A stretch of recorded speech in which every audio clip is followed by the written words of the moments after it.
Hello everyone, this is Priyanka. Welcome back to learning classes with Priyanka. कैसे हैं दोस्तों आप सभी? आई होप फ्रेंड्स आप सभी अच्छे होंगे और अपनी अच्छे से प्रिपरेशन भी कर रहे होंगे। फ्रेंड्स, आप सभी के 3 सब्जेक्ट के एग्ज़ाम हो चुके हैं। आई होप आप सभी के एग्ज़ाम्स बहुत अच्छे रहे हों। प्लीज़ कमेंट करके बताइएगा कि कैसे रहे आपके एग्ज़ाम्स। अब आपका नेक्स्ट एग्ज़ाम जो है फोर्थ, वो है वर्क एजुकेशन गांधी जी नई तालीम। इसलिए आज मैं आपके साथ उसके सभी इम्पॉर्टेंट क्वेश्चंस को शेयर कर रही हूँ। अगर आप ये सभी क्वेश्चंस करके चले जाते हैं तो आपको एग्ज़ाम में काफ़ी हेल्प मिलेगी, क्योंकि इन लॉन्ग क्वेश्चन से आपके काफ़ी सारे शॉर्ट क्वेश्चन भी प्रिपेयर होंगे। वेरी शॉर्ट की वीडियो मैं आपके साथ ऑलरेडी शेयर कर चुकी हूँ।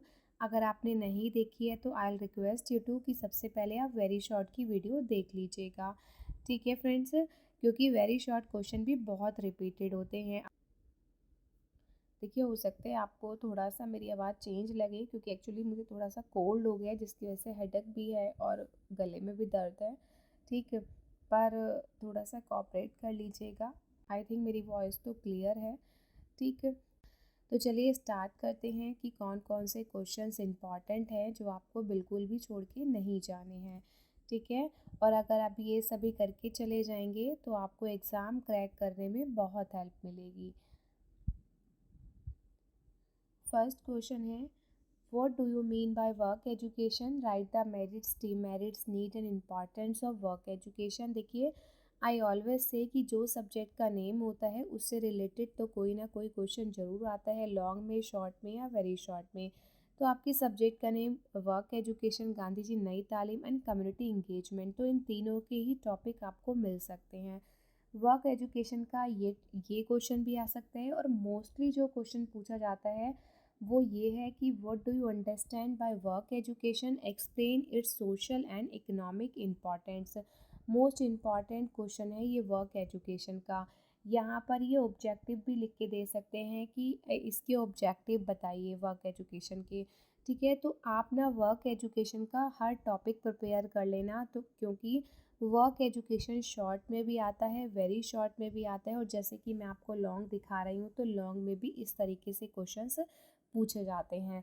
सोशल और इकोनॉमिक इम्पॉर्टेंस मोस्ट इम्पॉर्टेंट है, ये बहुत अच्छे से पढ़ के जाइएगा। ठीक है, नेक्स्ट देखते हैं। How Nai Talim is related to community engagement and how it's connect school with community. की नई तालीम सामुदायिक सहभागिता से कैसे संबंधित है और यह स्कूल को समुदाय से कैसे जोड़ती है। या ये क्वेश्चन ऐसे भी आ सकता है कि how community engagement can be increased in teacher education through नई तालीम and experiential learning. Experiential learning एक अलग से टॉपिक है जो शॉर्ट के पॉइंट ऑफ व्यू से भी इम्पॉर्टेंट है। ठीक है, नेक्स्ट देखते हैं। Third question is explain meaning and concept of work in detail. How is work helpful in raising opportunities of livelihood of community. कि कार्य का अंतिम संकल्पना विस्तार से समझाइए। कार्य समुदाय की आजीविका के अवसर बढ़ाने में किस प्रकार सहायक है। फिर fourth is discuss Gandhi ji ideas on education in detail. How principles of Nai Talim are relevant in current education. ये भी मोस्ट इम्पॉर्टेंट है, ये वाला जो प्रिंसिपल ऑफ नई तालीम रिलेवेंट इन करंट एजुकेशन है, ये अलग से शॉर्ट में भी आ जाता है। नेक्स्ट है how Nai Talim is related to community engagement, how it's connect. I think ये दोबारा लिखा गया है क्वेश्चन, ये वाला नहीं है फिफ्थ। आई थिंक ये रिपीट हो गया है क्वेश्चन, ऊपर देख लेते हैं एक बार। अभी मैंने पहले भी बताया ये क्वेश्चन। हाँ जी, ये दोबारा रिपीट हुआ है। देखिए, सेकंड क्वेश्चन मैंने बताया था ये, तो ये रिपीटेड क्वेश्चन है। ठीक है, बात एक ही है, मतलब इसे कट कर देते हैं, ये दोबारा रिपीट हो गया। Sixth, why connecting knowledge to life from outside the school in necessary. अब ये सिक्स्थ नहीं, अब तो ये फिफ्थ हो गया। Discuss impact of community service on education and community. कि स्कूल के बाहर से ज्ञान को जीवन से जोड़ना क्यों आवश्यक है। शिक्षा और समुदाय पर सामुदायिक सेवाओं के प्रभाव पर चर्चा करें। Next, what is NCF 2005?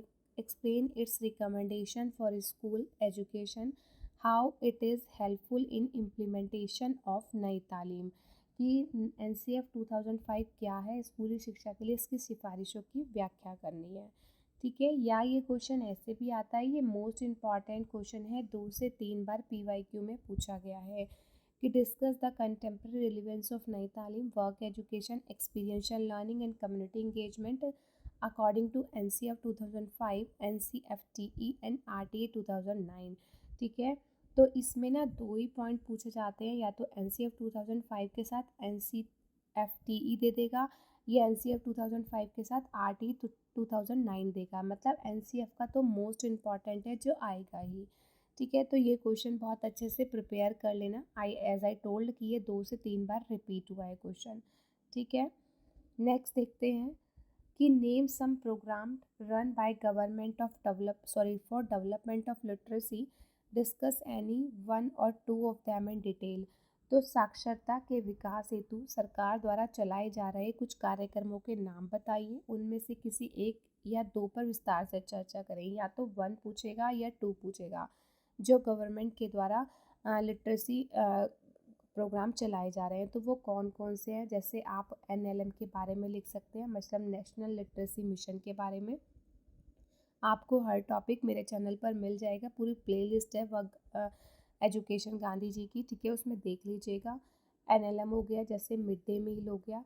ठीक है, SSA हो गया, सर्व शिक्षा अभियान, ऑपरेशन ब्लैक बोर्ड। तो इन्हीं सबको लिखना है, तो किसी एक को एक्सप्लेन करना है आपको। पहले इन सबके नाम लिखने हैं, फुल फॉर्म भी लिखिएगा, फिर उसमें से एक को आपको एक्सप्लेन करना है, जो आपको अच्छे से पता हो उसके बारे में आप लिख लीजिएगा। ठीक है, सॉरी।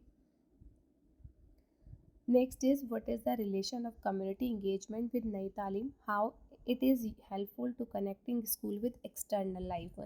कि सामुदायिक सहभागिता का नई तालीम से क्या संबंध है, यह स्कूल को बाहरी जीवन से जोड़ने में किस प्रकार सहायक है।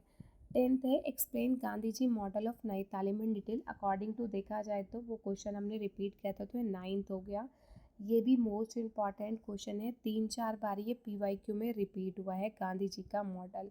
ठीक है, तो ये भी बहुत अच्छे से करके जाइएगा। फिर discuss need, importance and implementation of experiential learning, ये भी मोस्ट इम्पॉर्टेंट है, 2-3 बार क्वेश्चन रिपीट हुआ है। और इवन ये वाला भी, गवर्नमेंट सरकार वाला भी 2 से 3 बार क्वेश्चन रिपीट हुआ है। जो मैं आपको मोस्ट इम्पॉर्टेंट बोल रही हूँ ना, वो थोड़ा अच्छे से पढ़ लीजिएगा, ताकि अगर एग्ज़ाम में आते भी हैं तो आपको बहुत अच्छे से पता हो कि इसमें क्या लिखना है। लिख के तो आप ऑब्वियसली अपनी लैंग्वेज में ही आएंगे। ठीक है, जैसे कि आप हमेशा पूछते हैं क्या आप अपनी लैंग्वेज में लिख सकते हैं, तो ऑफ कोर्स फ्रेंड्स आप अपनी लैंग्वेज में लिख सकते हो। एग्ज़ाम में वैसे भी कोशिश कीजिए कि आप अपनी लैंग्वेज में लिखिए। अभी लास्ट मेरे पास एक कमेंट था, शायद MSU के भी एग्ज़ाम्स स्टार्ट होने वाले हैं, अगर वो स्टूडेंट देख रहे हैं तो मैं उन्हीं के लिए बता रही हूँ कि जो मुझे आपने मैसेज किया था कि याद नहीं रहता, तो देखिए प्लीज़ थोड़ा सा कॉन्सेंट्रेट कीजिए, क्योंकि लास्ट टाइम पर पढ़ते हैं सब मिक्स मैच हो जाता है। ठीक है, इसीलिए हो जाता है क्योंकि हम जल्दी करते हैं कि हमारा सारा कंटेंट जल्दी से जल्दी ख़त्म हो जाए। तो थोड़ा ना कॉन्सेप्ट को क्लियर कीजिए। मैं सब स्टूडेंट की बात नहीं कर रही हूँ, मैं लाइक उन्हीं स्टूडेंट की बात कर रही हूँ जो ये कमेंट करते हैं कि जब आपको पेपर मिलता है ना तब आप सब भूल जाते हैं, उससे पहले सब याद होता है। देखिए क्योंकि वो ना यही होता है, हम जब चीज़ों को कॉन्सेंट्रेट नहीं करते, क्योंकि जब हम लास्ट टाइम पर पढ़ते हैं तो क्या होता है कि जल्दी होती है हमें कि हम सब कुछ बहुत जल्दी से ख़त्म कर लें अपना। हम कितनी बार तो पेज ही पलटते रह जाते हैं कि कितने पेजेस बचे हैं। तो प्लीज़ थोड़ा सा कंसंट्रेट करके पढ़ेंगे ना तो देखिएगा आपको याद रहेगा। और फिर भी याद नहीं रहता तो आप ना लिख के लर्न कीजिए। अब देखिए इतना टाइम नहीं होता कि आप सब कुछ लिखेंगे। आप क्या कर सकते हैं, आप थोड़ा सा कॉन्सेप्ट लाइक जैसे अब आपको कम्युनिटी इंगेजमेंट के बारे में लिखना है, तो कम्युनिटी इंगेजमेंट के कॉन्सेप्ट को क्लियर करने के लिए आप 3-4 लाइनें लिख लीजिए शॉर्ट में कि कम्युनिटी इंगेजमेंट की होता क्या है। देन अगर आप उसकी इम्पॉर्टेंस लिख रहे हैं, ठीक है, तो आप क्या करें, हेडिंग्स लर्न कर लीजिए उनकी। ठीक, तो इससे क्या होगा, हेडिंग लर्न रहेंगी ना तो आप अंदर का कंटेंट ईजिली लिख सकते हैं। ठीक है, एक बार करके आइए, देखिए वर्क करेगा।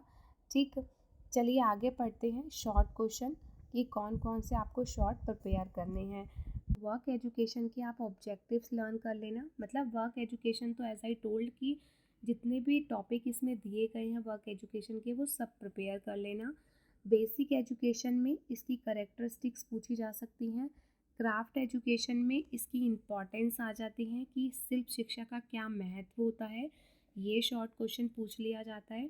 अब जैसे कंस्ट्रक्टिविज्म है, ठीक, तो कंस्ट्रक्टिविज्म में इसकी कि क्या ये करंट एजुकेशन से रिलेवेंट करता है, ये भी आ सकता है क्वेश्चन। और कंस्ट्रक्टिविज्म के जो कैरेक्टरिस्टिक्स होती है वो भी आ सकती है। और मोस्टली जो है इसकी लिमिटेशंस पूछी जाती हैं, ठीक है, लिमिटेशंस, ठीक। कंस्ट्रक्टिविज्म में तो इसकी लिमिटेशंस बहुत अच्छे से पढ़ लीजिएगा, ठीक है। नेक्स्ट है पेरेंट टीचर एसोसिएशन। तो पेरेंट टीचर एसोसिएशन का भी क्वेश्चन जो है शॉर्ट के पॉइंट ऑफ व्यू से मोस्ट इम्पॉर्टेंट है, क्योंकि पेरेंट्स टीचर का जो है एक बार लॉन्ग क्वेश्चन में भी पूछा गया है। वो इस तरीके से आ सकता है कि write in detail the role of parents in school activity, कि मतलब विद्यालय की गतिविधियों में अभिभावकों की क्या भूमिका होती है। तो ये भी आप प्रिपेयर कर लीजिएगा, ठीक है। और पेरेंट टीचर एसोसिएशन का जो है इम्पॉर्टेंस आ सकती है कि क्या महत्व होता है, ठीक है, शॉर्ट में। तो इसकी भी महत्व को अच्छे से पढ़ लेना, ठीक। NLM नेशनल लिटरेसी मिशन, ये वेरी शॉर्ट में आपसे फुल फॉर्म पूछी जा सकती है और ये शॉर्ट नोट भी लिखने को आ सकता है, ठीक है। RMSA है, ये भी शॉर्ट नोट आ सकता है लिखने के लिए और इसकी वेरी शॉर्ट में फुल फॉर्म आ सकती है। और एक पाउले फ्रेरर का, ये भी अच्छे से प्रिपेयर कर लेना, इसकी एजुकेशनल इम्प्लीकेशन पूछी जा सकती हैं, ठीक है, कि पाउले फ्रेरर की एजुकेशनल इम्प्लीकेशन क्या है, तो उसको भी बहुत अच्छे से प्रिपेयर कर लेना, ठीक है। एक पॉइंट रहता है यहाँ पे, वो है ह्यूमैनिस्टिक अप्रोच, ये भी शॉर्ट के पॉइंट ऑफ व्यू से मोस्ट इम्पॉर्टेंट है, ठीक है। तो ह्यूमैनिस्टिक अप्रोच का भी प्रिपेयर कर लेना, ठीक। तो शॉर्ट में आपको ये जो इम्पॉर्टेंट है वो मैंने बताए हैं कि जो ज़्यादातर पूछे गए हैं। जैसे अब सबसे लास्ट यूनिट जो है ना आपकी, उसमें dialogic method, waste management, field management, ये ज़्यादातर वेरी शॉर्ट में आते हैं।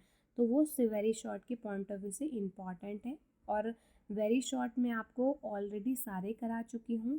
प्लीज़ आप वेरी शॉर्ट प्रिपेयर कर लेना, ठीक है। मैं उसका लिंक भी डिस्क्रिप्शन बॉक्स में शेयर कर दूँगी आपके साथ कि जो मैंने वेरी शॉर्ट कराए हैं आपको, ठीक है, सारे वो PYQ के बेस पर हैं। और देखिए जितने भी मैंने आपको इम्पॉर्टेंट बताए हैं ये भी सब PYQ के बेस पर है, ठीक। आई होप कि जैसे लास्ट एग्ज़ाम्स में सभी क्वेश्चंस जो मैंने इम्पॉर्टेंट बताए थे वही आए थे, ये इस बार भी आपका एग्ज़ाम्स ऐसा ही रहे कि और अगर टाइम नहीं मिल पा रहा है तो PYQ में से ही मैंने आपको बताए हैं सारे इम्पॉर्टेंट, आप प्लीज़ कर लीजिएगा। और अगर आपको लगता है कि आप सभी कुछ कर सकते हैं तो सारे PYQ कर लीजिएगा, ठीक है। और अगर आपको कोई भी डाउट हो तो प्लीज़ मुझे कमेंट करके पूछिएगा। Definitely I try my best कि मैं आपके कमेंट्स का रिप्लाई कर सकूं, ठीक है। प्लीज़ मुझे मैसेज करके भी बताइएगा कि मेरी वीडियो में कोई प्रॉब्लम तो नहीं है, क्योंकि देखिए जैसे कि मैं आपको बोल रही हूँ हेडेक है, कोल्ड है, तो गला भारी है, सिर दर्द है, उस वजह से हो सकता है वॉइस थोड़ी सी प्रॉब्लम ना हो जाए। वैसे तो मुझे खुद को तो ठीक लग रही है, पर पता नहीं कि आप सबको वॉइस कैसी लगती है, तो मुझे कमेंट करके बता दीजिएगा, ठीक है। और कोई डाउट होता है तो प्लीज़ मुझे कमेंट कीजिएगा। आई ट्राई माई बेस्ट कि मैं आपके डाउट्स को क्लियर कर सकूं, ठीक है। अगर वीडियो हेल्पफुल लगी हो, इन्फॉर्मेटिव लगी हो तो वीडियो को लाइक, शेयर एंड कमेंट ज़रूर कीजिएगा। और अगर आप चैनल से नए जुड़े हो तो चैनल को सब्सक्राइब भी ज़रूर कीजिएगा।